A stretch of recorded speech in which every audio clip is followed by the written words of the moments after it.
कैसे आप लोग? जय हिंद। शुरू करते हैं ईडीएम की क्लास। पिछली क्लास में कई ईडीएम्स किए थे और अब इस क्लास थोड़ा सा ईडीएम की संख्या बढ़ाई गई है। पहले हम लोग 25 करते, इस बार 30 करने की कोशिश करेंगे। 30। चलिए शुरू करते हैं। और इम्पैक्ट है तो मुमकिन है।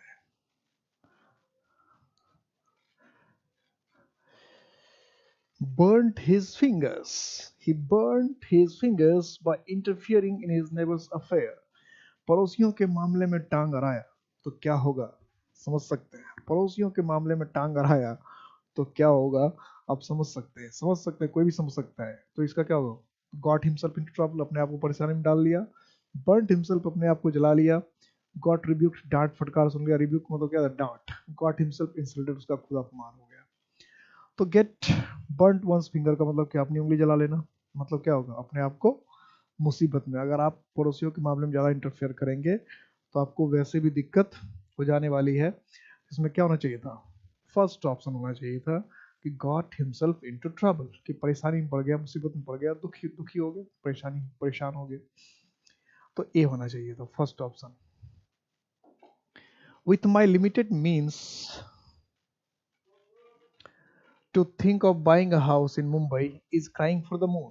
With my limited means, कि मेरे जो सीमित संसाधन है, लिमिटेड मीन्स का मतलब सीमित, यहाँ मीन्स का मतलब संसाधन, नंबर चैप्टर में पढ़ाया था। To think of buying a house, Mumbai में एक घर खरीदे, is crying for the moon, ये है जैसे कि चांद के लिए हम रो रहे हो। चांद के लिए हम रो रहे हो, उसका मतलब क्या? चांद के लिए अगर हम रोना शुरू कर दिए, चांद मेरी हो जाए, चांद मेरी हो जाए, चांद मुझे मिल जाए, तो क्या चांद मुझे मिल जाएगा? नहीं। तो क्राई फॉर द मून का मतलब क्या है? विशिंग फॉर समथिंग इम्पॉसिबल, किसी इम्पॉसिबल चीज की चाहत होना। क्राइंग इन वेन, बेवजह का रोना। विशफुल थिंकिंग, एकदम कोई चाहत जो है वो इच्छा से बड़ी हुई चाहत। Living in a fools paradise, कि मूर्खों के स्वर्ग में रहना, मूर्खों के स्वर्ग में रहना। तो इनमें क्या होगा? या उसको कहते हैं मुंगरी लाल के हसीन सपने देखो, लिविंग इन फूल्स पैराडाइज। तो ये जो है क्राइंग फॉर द मून, ये किस पे सबसे बेहतर है? विशिंग फॉर समथिंग इम्पॉसिबल, जिसके होने की संभावना लगभग ना है, ना के बराबर है।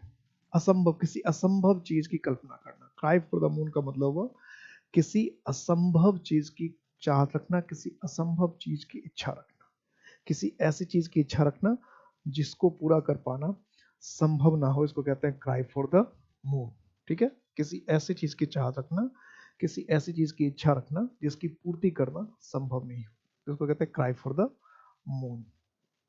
चलो नेक्स्ट। डायरेक्टर ऑफ स्पोर्ट्स, जो डायरेक्टर थे स्पोर्ट्स के, gave away the prizes to the participants, जितने पार्टिसिपेंट्स थे सबको प्राइज दिया। जितने पार्टिसिपेंट्स थे, the director of the sports give away the prizes to the participants, जितने भी पार्टिसिपेंट्स थे सबको प्राइज दिया। तो गिव अवे जो है बेसिकली ईडियम नहीं है, बल्कि फ्रेजल वर्ब है। गिव अवे जो है वो क्या है? फ्रेजल वर्ब है। गिव अवे, डिस्ट्रीब्यूट करना, बांटना, गिव अवे। तो director of sports give away the prizes to the participants, जितने भी पार्टिसिपेंट्स थे, तो ये गिव अवे जो है, गिव अवे ये आपको फ्रेजल वर्ब है, ईडियम नहीं है। तो गिव अवे का मतलब डोनेट, डांटना, डोनेट देना, प्रॉमिस वादा करना, हैंडेड ओवर सौंपना, डिस्ट्रीब्यूटेड बांटना। तो गिव अवे का मतलब हो जाएगा डिस्ट्रीब्यूट। क्या हो जाएगा? डिस्ट्रीब्यूट, बांटना। गिव अवे फ्रेजल वर्ब हुआ, डिस्ट्रीब्यूट, बांट देना। हैंड ओवर का मतलब होता है किसी को सौंपना, देना। बांटना का सेंस है यहाँ। She kept her home speak and span, कि वे अपने घर को speak and span, well furnished, बहुत अच्छे से बना के रखती है। क्लीन एंड टाइडी, बस साफ सुथरा स्वच्छ रखती है। अनटाइडी, गंदा रखती है। क्लोज्ड, बंद रखती है। तो होने को इसमें कुछ भी हो सकता है, घर को बंद ही रखे, घर को साफ सुथरा रखे, अच्छे से बना के रखे, मेंटेन करके रखे। तो होने को तो कुछ भी हो सकता है भाई, होने को तो कुछ भी हो सकता है। तो स्पीक एंड स्पैन का मतलब होता है बिल्कुल साफ सुथरा, स्वच्छ, एकदम साफ सुथरा और स्वच्छ। तो स्पीक एंड स्पैन का मतलब हो जाएगा क्लीन एंड टाइडी। क्या हो जाएगा? Clean and tidy. ठीक है? चलो नेक्स्ट। टर्न अप भी क्या है? ये फ्रेजल वर्ब है। टर्न अप भी क्या है? फ्रेजल वर्ब है। टर्न अप भी फ्रेजल वर्ब है। टर्न अप उपस्थित होना। टर्न अप उपस्थित होना। तो क्या हो जाएगा इसमें? अपीयर। टर्न अप ये फ्रेजल वर्ब है। तो हर सेट में जो है वो फ्रेजल वर्ब आ जा रहा है। 3 4 4 5 फ्रेजल वर्ब आ रहा है। टर्न अप क्या है? अपीयर, उपस्थित होना।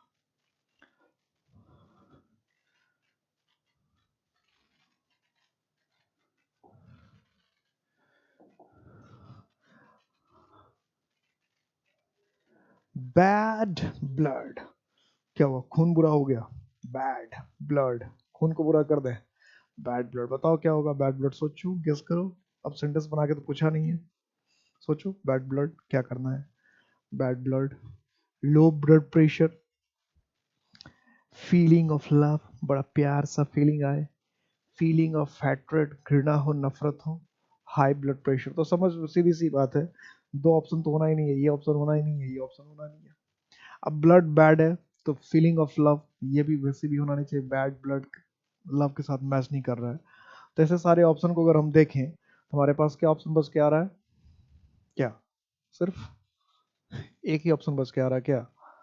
फीलिंग ऑफ हैट्रेड, घृणा, नफरत। फीलिंग ऑफ हैट्रेड, घृणा, नफरत। दुश्मनी भी कभी लोग कहते हैं इसको। तो नफरत, अगर नफरत होगी दुश्मनी हो ही जाएगी। तो नफरत के भाव इसके लिए ज्यादा होते हैं। Bad blood. Put an end to, ये ईडीएम है। Put an end to. Continue. अब देखो, इससे पहले जितने भी सेंटेंस आ रहे थे वो सेंटेंस बना बना कर आ रहे थे, सेंटेंस बना बना के आ रहे थे। अब बिना सेंटेंस के आ रहा है तो डायरेक्ट इसका मीनिंग याद होना चाहिए। पहले तो क्या सेंटेंस होता था, तो सेंटेंस से आपको मदद मिल जाती थी मीनिंग को गेस करने में। होता ना कि सेंटेंस होता था तो सेंटेंस देखकर थोड़ी सी मदद तो मिल ही जाती है कि क्या मीनिंग हो सकता है गेस करने में। थोड़ी सी मदद एकदम एकदम मिल जाती है, उसमें कोई दो राय नहीं, अगर हमारे पास सेंटेंस होता है तो। कंटिन्यू का मतलब क्या है? जारी रखना। स्टार्ट का मतलब क्या है? शुरू करना। स्टॉप का मतलब क्या है? रोकना। और एनफोर्स का मतलब होता है लागू करना। एनफोर्स का मतलब क्या है?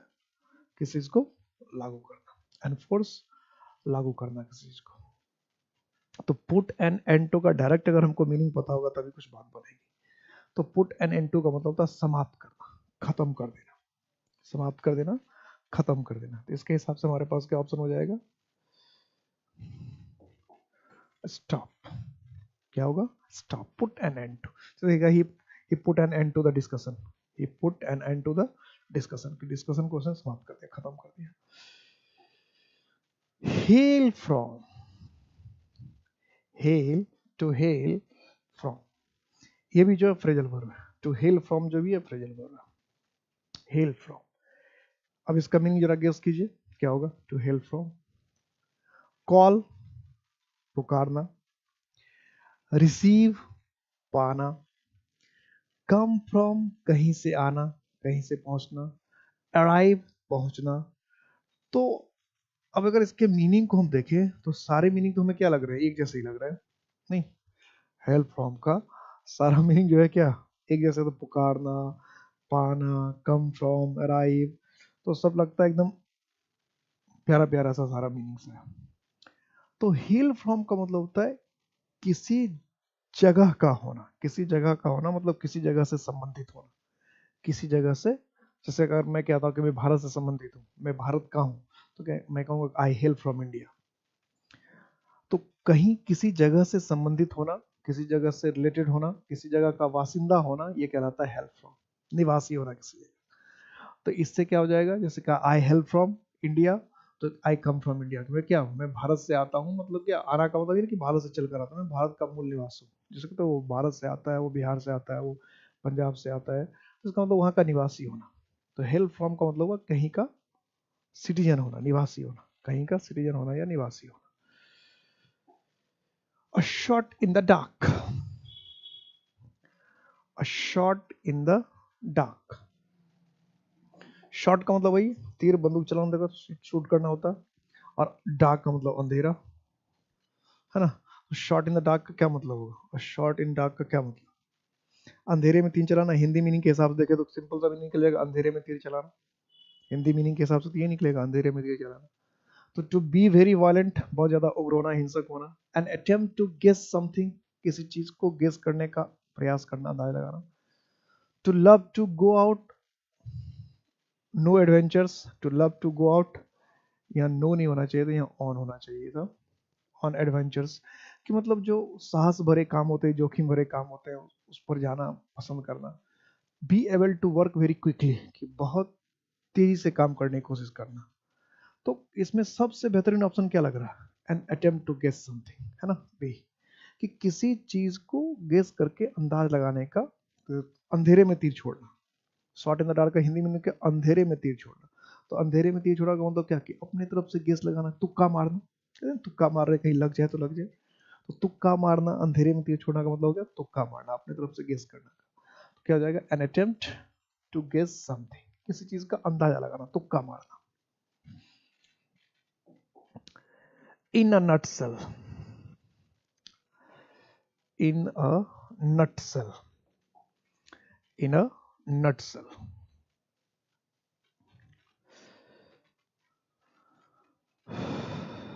तो इन अ नटसेल की अगर हम बात करें, इन अ नटसेल, तो अब सीधा पता रहेगा तभी बात चलेगी। राइटिंग का मतलब क्या? लिखा हुआ। ब्रीफ का मतलब संक्षिप्त। एंग्रली का मतलब गुस्से से। कैजुअली का मतलब कभी कभार, कभी कभार। कैजुअली का मतलब कभी कभार। तो क्या होना चाहिए? इन a nutshell. In a nutshell कभी कभी कॉमन एरर में पूछता है, इस बात का भी ध्यान रखना है। इन अ नटसेल कभी कभी कॉमन एरर में पूछता है। क्या करता है कॉमन एरर में? कि आपको ए गायब कर देता है। तो इन अ नटसेल में ए होना जरूरी है। तो इन अ नटसेल का मतलब था सारांश, समरी। इन अ नटसेल का मतलब क्या? सारांश, समरी, किसी चीज का मूल बिंदु। तो उसके हिसाब से क्या हो जाएगा? ब्रीफ। क्या हो जाएगा? Brief. In a nutshell. From the bottom of my heart, from the bottom of my, bottom का मतलब क्या? तह। हार्ट का मतलब दिल।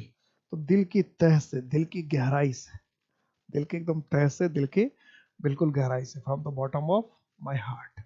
तो टोटली, कंप्लीटली, होली, पूरी तरह से, सिंसियरली, मतलब एकदम सजगता से। तो दिल के अंतरतम गहराइयों, उसका मतलब क्या होगा?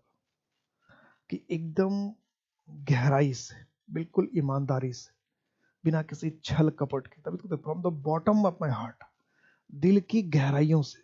तो दिल की गहराई से जिस काम को करेंगे, इसका मतलब क्या होगा?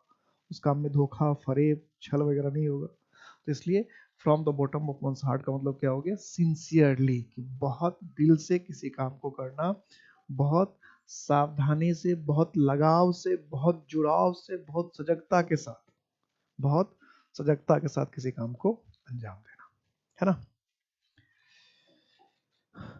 फॉर बेटर और वर्स, फॉर बेटर और वर्स। अब कह रहे हैं फॉर बेटर और वर्स। बेटर भी है और वर्स भी है। तो बेटर और वर्स अगर दोनों हमने लिखा है, बेटर और वर्स अगर दोनों की बात हो रही है, बेटर भी कह रहे हैं और वर्स भी कह रहे हैं, तो सिर्फ गुड टाइम्स या बैड टाइम्स तो होगा नहीं, क्योंकि बेटर भी लिख रखा तो अच्छा वक्त, और वर्स चाहे बुरा हो, बेटर हो चाहे बुरा हो, यानी अच्छा हो चाहे बुरा हो, तो दोनों बात को इंक्लूड कर रहा है, गुड को भी और बैड। इसमें सिर्फ अकेला ऑप्शन आ रहा है गुड, इसमें अकेला हो रहा है बैड, जबकि इसमें तो दोनों कह रखा है कि चाहे अच्छा हो चाहे बुरा हो। तो चाहे अच्छा हो चाहे बुरा हो, इसका मतलब कि चाहे परिस्थिति जो भी हो, चाहे परिस्थिति जो भी हो। तो जब परिस्थिति, ये सिर्फ अच्छे की बात कर रहा है, सब बुरे की बात कर रहा है, ये भी समटाइम्स भी बात नहीं बनेगी। कि अच्छी बात हो चाहे बुरी बात हो, तो समटाइम्स का मतलब कभी कभी, ये भी बात नहीं बना, ये भी चल जा रहा है। तो इस दोनों ऑप्शन से क्या पता चल जाए क्या होना चाहिए? ऑलवेज। ऑलवेज का हमेशा मतलब हमेशा। ऑलवेज का तो यही मतलब हुआ ना, कि चाहे परिस्थिति अच्छी हो चाहे बुरी हो, ऑलवेज में सारा आ जाएगा। हर वक्त अगर हम कहते तो हर वक्त में क्या? अच्छे वक्त भी आते हैं और हर वक्त में बुरा वक्त भी आता है, दोनों वक्त आता है। अच्छा वक्त भी आता है और बुरा वक्त भी आता है, दोनों वक्त आता है। ठीक है, अच्छा वक्त भी और बुरा वक्त भी, तो ऑलवेज। चलो next question. At the 11th hour, तो नॉर्मल मीनिंग तो भाई इसका यही हो सकता है, एट 11 o'clock, 11 बजे। तो ऐसा तो डायरेक्ट मीनिंग आता नहीं है। एट एन अर्ली स्टेज, शुरुआती अवस्था में ही, शुरुआती दौर में ही, एट अ लेट स्टेज, बाद की अवस्था में, देर की अवस्था में, एट द बिगिनिंग, शुरुआत में ही। तो बी और डी तो एक ही जैसा मीनिंग हो गया, नहीं हो गया? दोनों का मतलब हुआ शुरू शुरू में, प्रारंभिक अवस्था में। तो बी और डी तो एक जैसा ऑप्शन है, बी और डी को तो छोड़ना ही पड़ेगा। फिर बचा क्या? एट द अंतिम समय में, हिंदी में कहते हैं एट द लेवल का अंतिम समय में, लास्ट मोमेंट में, अंतिम समय में, लास्ट मोमेंट में, ऐसा वक्त जब आप कुछ नहीं हो सकता उसको हम क्या कहते हैं? Eight the 11th our, last समय में, अंतिम वक्त में, अंतिम हालात में, लास्ट समय, लास्ट अंतिम हालात।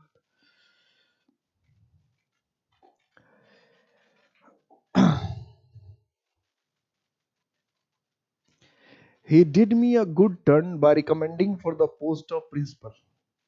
He did me a good turn by recommending for the post of principal. अगर आपको किसी ने प्रिंसिपल के पद के लिए रिकमेंड कर दिया, आपकी पैरवी कर दी कि भाई आपको प्रिंसिपल बना दिया जाए, तो उसने आपके साथ क्या किया होगा? अच्छा किया होगा या बुरा किया होगा? किसी ने अगर आपको प्रिंसिपल के पद के लिए रिकमेंड कर दिया, आपकी सिफारिश कर दी, आपकी पैरवी कर दी कि भाई इसको प्रिंसिपल बना दिया जाए, तो उस व्यक्ति ने आपको क्या किया होगा? रिटर्न माई काइंडनेस, कि आपने अगर उसका अच्छा कभी किया होगा तो उस भलाई का जवाब भलाई से दिया होगा। चेंज्ड माई फ्यूचर, मेरे भविष्य को बदल दिया। Deed an act of kindness, एक उदारता का काम किया। बिकम सडनली गुड, अचानक आपके लिए अच्छा हो गया। तो did me a good turn, तो did me a good turn, अब इसमें दोनों बातें हो सकती है, रिटर्न माई काइंडनेस और deed an act of kindness. ये जो दोनों ऑप्शन है, दोनों ऑप्शन ही बहुत ही ज्यादा क्या है? करीब है।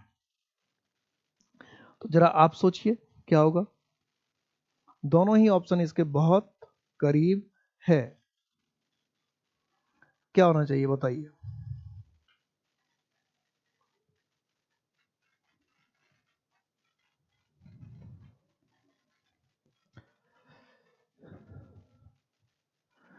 Return my kindness, change my, दोनों देखिए इसका एकदम जो ऑप्शन दिया है ना, बिल्कुल क्लोज दिया है। तो रिटर्न माई काइंडनेस, मेरे काइंडनेस को वापस, यानी आपने कुछ उसका पहले से कर रखा होगा, उसका वो जवाब दिया। तो did me a good turn, तो यहां पर सेंस जो है, किसी की भलाई का जवाब भलाई से देना, ऐसा नहीं होता है। क्या होता है? Deed an act of kindness, के सामने वाले व्यक्ति ने क्या किया कि आपके साथ, आपके लिए भलाई का काम किया। ठीक है, do someone a good turn, कि आपने कुछ ऐसा किया जो सामने वाले के लिए अच्छा है, जो सामने वाले के लिए मददगार है, हेल्पफुल है। आपने कुछ किसी व्यक्ति के लिए ऐसा कर दिया जो दूसरे व्यक्ति के लिए हेल्पफुल है, मददगार है, किसी मतलब किसी के भले के लिए कोई काम करना। Did something someone a good turn का मतलब किसी के भले के लिए, किसी के अच्छे के लिए कोई काम कर देना, किसी के भले के लिए, किसी के अच्छे के लिए कोई काम कर देना, डीड अ गुड टर्न। तो सी ऑप्शन होगा। चलो next question. If he is lazy, अगर वह लेजी है, कोई आलसी है, why don't U turn him of, तो अगर कोई आलसी है तो उसको टर्न ऑफ कर दो। अब टर्न ऑफ कर दो का यहाँ क्या मीनिंग? कोई अगर आलसी है तो उसको हमको टर्न ऑफ करना है। अब टर्न ऑफ करने का क्या सेंस होगा? कोई आलसी है तो उसको हमको टर्न ऑफ करना है, टर्न ऑफ करने का क्या सेंस होना चाहिए?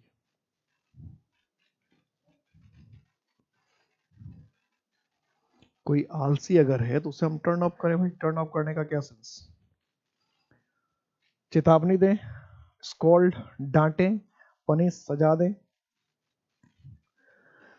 तो हो तो इसमें सब कुछ होता है, डिसमिस।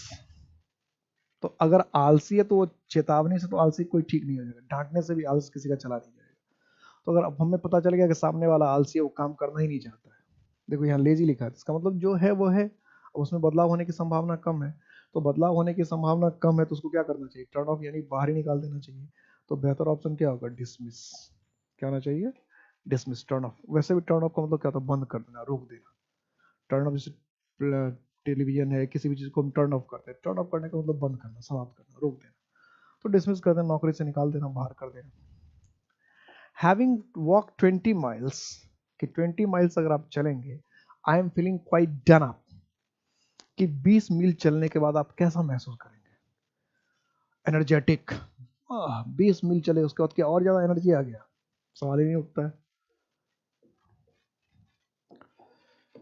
रिलैक्स्ड, आराम, 20 मील चले भाई, 20 मील चले और 20 मील चलने के बाद क्या होगा, बहुत ज्यादा आराम महसूस कर रहे हैं, ये भी नहीं होगा। 20 मील चलने के बाद कौन आराम महसूस करेगा? फ्रेश, एकदम ताजगी महसूस कर रहे हैं। 20 मील चले यानी लगभग 30 किलोमीटर चल लिया, उसके बाद बहुत, या 5 किलोमीटर अगर आप चल लेंगे उसके बाद आपको लगेगा कि अब मरे कि तब मरे। यहाँ 20 मील चला है, लगभग 30 किलोमीटर से भी अधिक चला है, तो 30 किलोमीटर से ज्यादा ही चला है, तो उसके बाद कैसा महसूस करेगा, भाई मर गए, जान ही नहीं बचेगी, मुंह जो एकदम कुत्ते की तरह निकाल बना देंगे इसे, है ना? तो बिल्कुल क्या हो जाएगा, एग्जॉस्टेड, एकदम जानहीन, बिना किसी जान के, बिना किसी ताकत के लगेगा बस अब मर ही गए, तो एग्जॉस्टेड। ठीक है, सेंटेंस रहता थोड़ा सा मीनिंग बदल जाता है, मत मिल जाता है, सेंटेंस रहने से यही फायदा होता है। The sum and substance of principal's speech was that students should learn discipline, कि जो हमारे प्रिंसिपल थे उनका जो स्पीच था, भाषण था, उसका सम एंड सब्सटेंस। अभी देखिए सम एंड सब्सटेंस के लिए खूबसूरत सा वर्ड आया था, इसी सेट में था, अभी बनाया हम लोगों ने कुछ, तो कि हमें वो क्या, एक सम एंड सब्सटेंस क्या, कि भाई स्टूडेंट को डिसिप्लिन सीखना चाहिए। स्टूडेंट को क्या सीखना चाहिए? डिसिप्लिन सीखना चाहिए। इसका मतलब स्टूडेंट को डिसिप्लिन में होना चाहिए। स्टूडेंट को क्या होना चाहिए? डिसिप्लिन में होना चाहिए, स्टूडेंट को डिसिप्लिन में रहना चाहिए। तो आउटलाइन का मतलब क्या हुआ? बाहरी ढांचा। थीम का मतलब हुआ मुख्य मुद्दा। कंक्लूजन का मतलब हुआ निष्कर्ष। जिस्ट का मतलब हुआ सारांश। तो द सम एंड सब्सटेंस का मतलब होता है सारांश, किसी चीज का मुख्य मुद्दा। जैसे अभी आपने लिखा था इन अ नटसेल, आया था ना इडियम में, इन अ नटसेल, तो इन अ नटसेल का ही दूसरा वर्ड है सम एंड सब्सटेंस, किसी चीज का मूल तत्व, सारांश, मूल भाव, मेन मुद्दा। और जिस्ट का मतलब क्या होता है? किसी चीज का मेन मुद्दा, मूल भाव। तो क्या हो जाना चाहिए? जिस्ट, मेन मुद्दा, मूल भाव, जिस्ट। 17 का हो गया gist. He is an honest man, वह एक ईमानदार आदमी है। He will take the bull by the horns, वो जो बुल है, बुल को क्या लेगा? हॉर्न के साथ पकड़ेगा, ये हम लोग पहले भी कर चुके हैं। एंड हैंडल द मैनेजमेंट, और जो मैनेजमेंट है उसको संभाल लेगा। हैंडल का मतलब क्या है? संभाल लेगा। तो take the bull by the horns क्या होगा? फेस द प्रॉब्लम बोल्डली, कि जो समस्या है उसको क्या करेगा? साहस से सामना करेगा। Run away seeing the bull, bull को देखते ही भाग जाएगा, ये तो कुछ बात नहीं। Fight the bull holding it's horns, कि बुल से लड़ना शुरू कर देगा हॉर्न्स पकड़ के, ये भी कोई सेंस नहीं बना। Face the problem becoming nervous, nervous होके, उत्तेजित होकर, तो ये तो तीनों बात ही नहीं बना। अब यहाँ गौर करने की बात है, यहाँ पर था कि जो हम take the bull by the horns, इसका मतलब होता है किसी काम को पूरे कॉन्फिडेंस के साथ करना, ठीक है। लेकिन अब इसमें कॉन्फिडेंस का कोई ऑप्शन, इससे पहले भी जब आया तो मैंने आपको यही बताया था, कॉन्फिडेंट और बोल्ड दोनों की बातें हैं, तो हम लोग क्या करते हैं? कॉन्फिडेंट अगर दोनों हो, अगर कॉन्फिडेंस का सेंस नहीं बनता तो फिर क्या करना है? बोल्ड, यही एक ऑप्शन बन रहा है और कोई ऑप्शन इसके एक पास है नहीं, इसलिए इसको हमको एक करके आना पड़ेगा, दूसरा हमारे पास कोई ऑप्शन नहीं है, ठीक है। His utopian idea was entertaining but not acceptable. उसका जो यूटोपियन आइडिया था, यानी उसका कोई विचार था, आइडिया था, वॉज इंटरटेनिंग, वो मजेदार था, बट नॉट एक्सेप्टेबल, यानी जो उसका जो विचार था वो मजेदार तो था, रुचिकर, रस वाला तो था, स्वाद वाला तो था, लेकिन एक्सेप्टेबल नहीं था, उसको एक्सेप्ट नहीं कर सकते। इसका मतलब उसका आइडिया कैसा होगा? जो मजेदार तो था लेकिन उसको हम एक्सेप्ट नहीं कर सकते। यानी कोई भी ऐसा आइडिया जो मजेदार बहुत हो, रसदार बहुत हो, स्वाद उसमें बहुत आए, लेकिन जब उसको अपनाने की बारी आए तो आप कहेंगे नहीं नहीं, इस आइडिया को हम अपना नहीं कर सकते। तो ऐसा आइडिया को फिर क्या कहेंगे? Unworthy idea. मतलब क्या? यूजलेस, बेकार। अनवर्दी का मतलब वो इमेजनरी, काल्पनिक। क्लासिक, बेहतरीन, शानदार। इंटेलिजेंट आइडिया, बहुत समझदारी से भरा हुआ। तो क्लासिक हो गया शानदार, इंटेलिजेंट हो गया समझदारी से भरा हुआ, अनवर्दी हो गया यूजलेस। तो यूजलेस जो आइडिया होगा वो एंटरटेनिंग कैसे होगा? जो इंटरटेनिंग है तो क्लासिक, क्लासिक का मतलब शानदार। तो जिसको हम प्रैक्टिस में नहीं ला सकते हैं, जिसको हम एक्सेप्ट नहीं कर सकते, जिसको जमीन पर हम नहीं ला सकते, इसका मतलब वो क्या होगा? काल्पनिक होगा। तो इसलिए यूटोपियन स्कीम का मतलब ही होता है, यूटोपिया का मतलब होता है कल्पना। यूटोपिया का मतलब ही है, बुक भी थी यूटोपिया। तो यूटोपिया का मतलब है कल्पना, कल्पना में खोए रहना। तो इसलिए यूटोपियन स्कीम का मतलब क्या हुआ, इमेजिनरी। क्या हो जाएगा, इमेजिनरी। तो बी हो जाएगा इसका ऑप्शन, बी, इमेजिनरी, काल्पनिक, B. He has the habit of getting into row over trivial matters. Trivial का मतलब क्या है, छोटा छोटा, छोटा छोटा, महत्वहीन। मैटर्स का मतलब क्या, मुद्दा।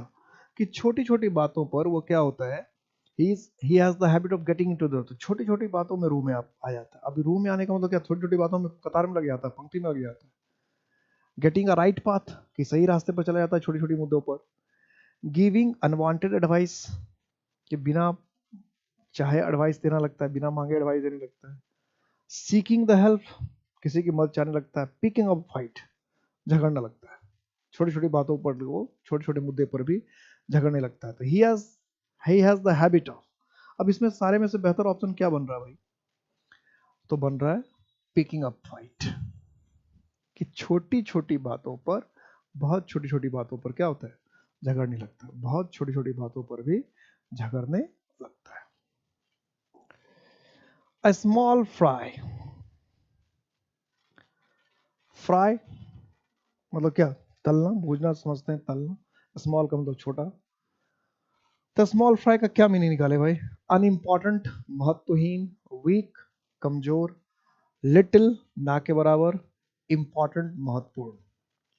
तो स्मॉल फ्राई, तो स्मॉल फ्राई का नॉर्मल मतलब होता है ऐसा कोई व्यक्ति, ऐसा कोई वस्तु, ऐसी कोई चीज जिसकी कोई कीमत ना हो, जो ज्यादा महत्वपूर्ण ना हो, जो ज्यादा महत्वपूर्ण ना हो, जो ज्यादा कीमती ना हो, या जिसकी बहुत ज्यादा समाज में या देश में तवज्जो ना हो, महत्वहीन कह सकते हैं, ट्रिवियल, लेस इंपॉर्टेंट।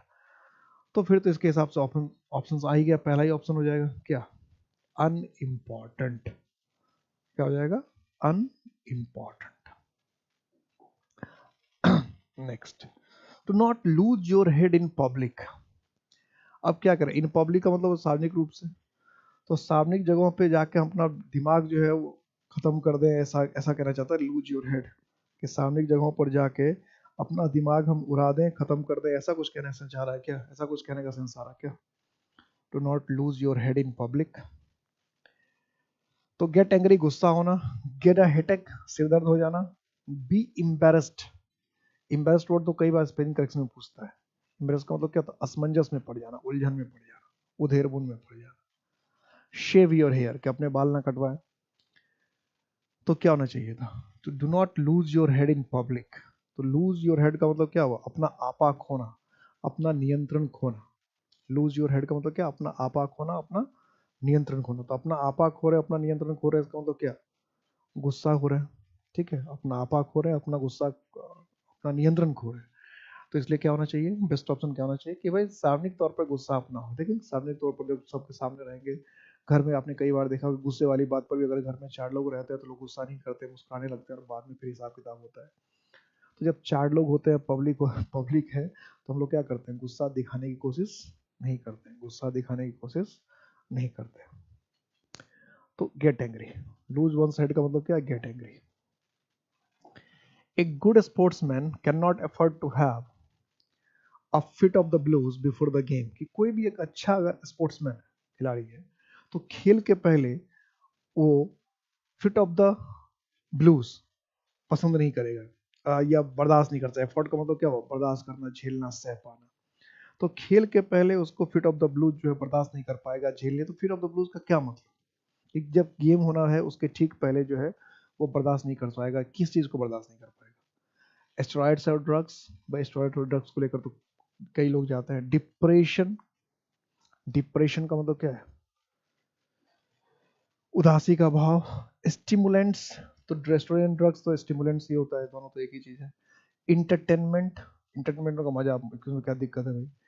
तो इसका मतलब ये जो स्टिमुलेंट्स है, स्टेरॉइड्स, ड्रग्स है, ये तो एक जैसी चीजें हुई, ये तो दवाई वैसे ही तो निषिद्ध चीज है। इंटरटेनमेंट, इंटरटेनमेंट का तो मजा। तो हम कहेंगे कि मैच शुरू होने से पहले, खेल के ठीक शुरू होने से पहले से किसी तरह का उसको डिप्रेशन नहीं होना चाहिए। जैसे आप एग्जाम देने जाते हैं तो एग्जाम के ठीक पहले आपके पास दिमाग में कोई निगेटिविटी नहीं होनी चाहिए, कोई उल्टे ख्याल नहीं होना चाहिए कि मेरा नहीं होगा, मैं तो कमजोर हूँ, कुछ इस तरह की बात नहीं, क्या होगा पता नहीं, क्वेश्चन कैसा आएगा। तो इस तरह का डिप्रेसिंग थॉट्स जो है या इस तरह के जो नेगेटिव थॉट्स है वो नहीं होना चाहिए एग्जाम के ठीक पहले। तो सेम इसी तरह से अगर कोई प्लेयर है तो खेल के पहले क्या नहीं होना चाहिए, कोई नेगेटिव थॉट नहीं होना चाहिए। तो फिट ऑफ द ब्लूज का मतलब क्या होगा, डिप्रेशन, कोई निराशा वाली बात नहीं होनी चाहिए, कोई निराशा वाली बात नहीं होनी चाहिए। हरकुलिन टास्क, हरकुलिन टास्क, अब इसमें ऑप्शन नहीं है, देखते हैं ऑप्शन में क्या क्या दे रखा है।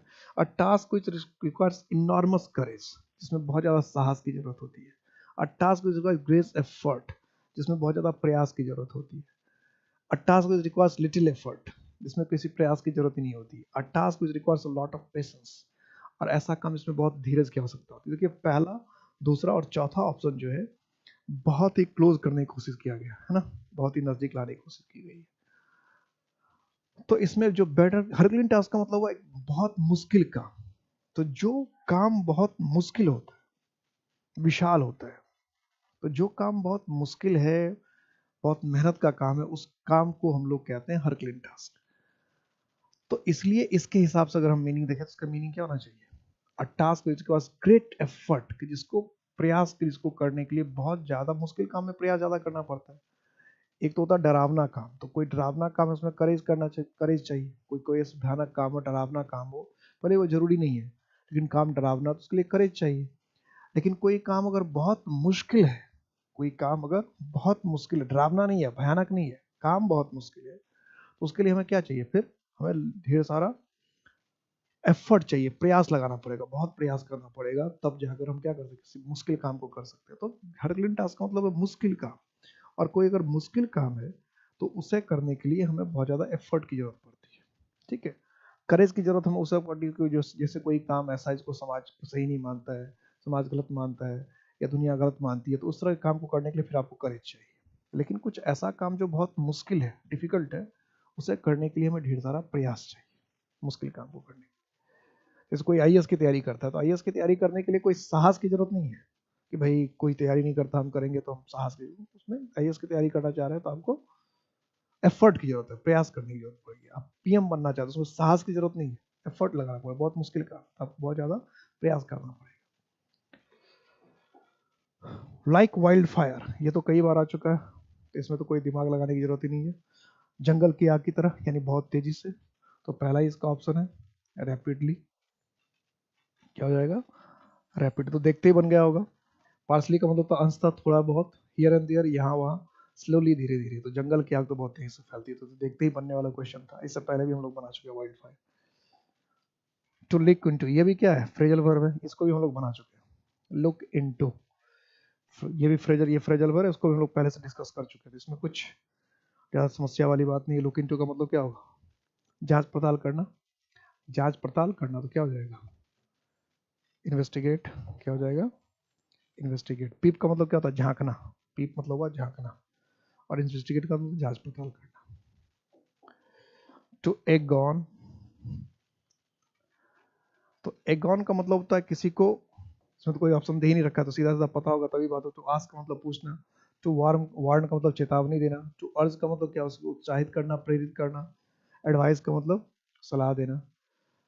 तो अर्ज की जब बात करते हैं, मतलब ये टू एग ऑन का मतलब किसी को उकसाना, भड़काना, प्रेरणा देना, किसी को उकसाना, भड़काना, प्रेरित करना, प्रमोट करना। तो इस सेंस के फिर नजदीक कौन सा है, तो इस सेंस के नजदीक हमारा क्या है, टू अर्ज। तो अर्ज का मतलब क्या था, किसी को किसी काम करने के लिए थोड़ा सा उस पर दबाव डालना, या थोड़ा उसको उकसाना, भड़काना, प्रेरित करना, इंस्पायर करना कि कर लो बेटा, कर लो बेटा, कर लेना चाहिए, मतलब किसी को किसी काम के लिए प्रेरणा देना। अर्ज करने का मतलब क्या होता है, किसी को किसी काम के लिए प्रेरणा देना, थोड़ा सा पुश देना, थोड़ा सा बढ़ावा देना, थोड़ा सा उसको सपोर्ट देना, अर्ज। तो एग ऑन का मतलब नॉर्मली नॉर्मली जो एग ऑन का मतलब होता है उकसाना, भड़काना या प्रेरणा देना, किसी काम को करने के लिए किसी को प्रेरित करना। ठीक है, ये होता है एग ऑन का रियल मीनिंग होता है। टू मेक लाइट ऑफ, अब इसमें भी देखो, अब सेंटेंस तो है नहीं, तो सेंटेंस को जब है ही नहीं तो फिर इसमें हम ज़्यादा कुछ कर नहीं सकते, तो सीधा मीनिंग पता हो तभी होता आ जाएगा। तो मेक लाइट ऑफ मतलब क्या, रोशनी बनाना।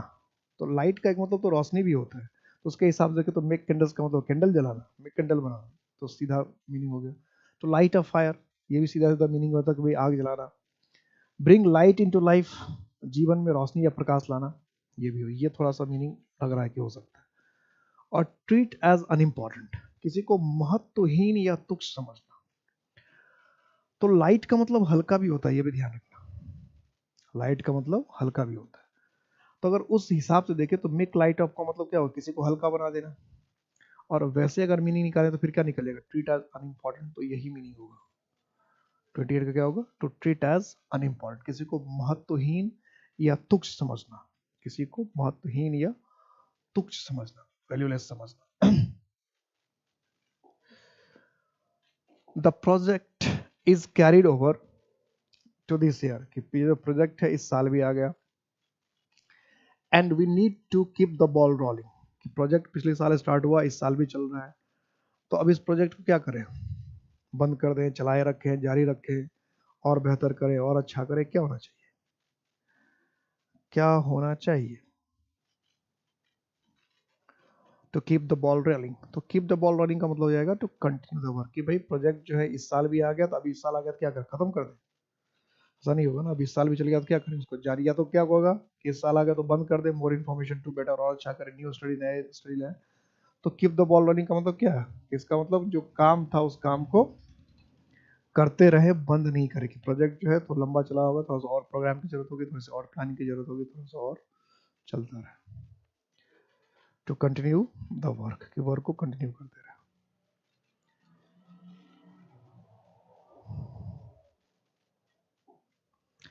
The host team, the host team bore the palm in the league matches, जो होस्ट टीम थी लीग मैचेस में, बोर द पाम, ये होता है बियर द पाम, बियर का सेकेंड फॉर्म हो गया बोर, बियर द पाम उसी का सेकेंड फॉर्म हो गया bore the palm in the league match. तो ये तो कई बार आया हुआ है, होस्ट टीम यानी जो मेजबान टीम थी, जो मेजबान टीम थी उसने क्या किया, bore the palm, played quite well, बहुत अच्छा खेला, वाज विक्टोरियस, जीत गया, वाज डिफीटेड, हार गया, played a very boring match, बहुत ही निराशाजनक मैच खेला। तो इस सेंटेंस तो इसमें है, लेकिन इस सेंटेंस में ऐसा सेंटेंस बना दिया कि इसमें मीनिंग से मदद नहीं मिल पा रहा है ना, मीनिंग से पूरा मदद नहीं मिल, तो सीधा सीधा पता ही होना चाहिए इसमें। तो बोर द पाम का मतलब क्या है, बी विक्टोरियस, जीतना। बोर द पाम का मतलब क्या है, बी विक्टोरियस, या was victorious, become victorious. B victorious का मतलब है जीत, जीत हासिल करना, तो जीत हासिल कर गया, जीत हासिल कर गया। और इम्पैक्ट एकेडमी हर कदम पर आपकी जीत के लिए काम करेगा, आपकी सफलता, आपकी जीत, यही हमारा मकसद है, यही हमारा लक्ष्य है, और इसके लिए हम जी जान लगा देंगे, हर वक्त आपके साथ रहेंगे, हर प्रॉब्लम में आपके साथ रहेंगे, इस बात का वादा है। अपना ख्याल रखिएगा। जय हिंद।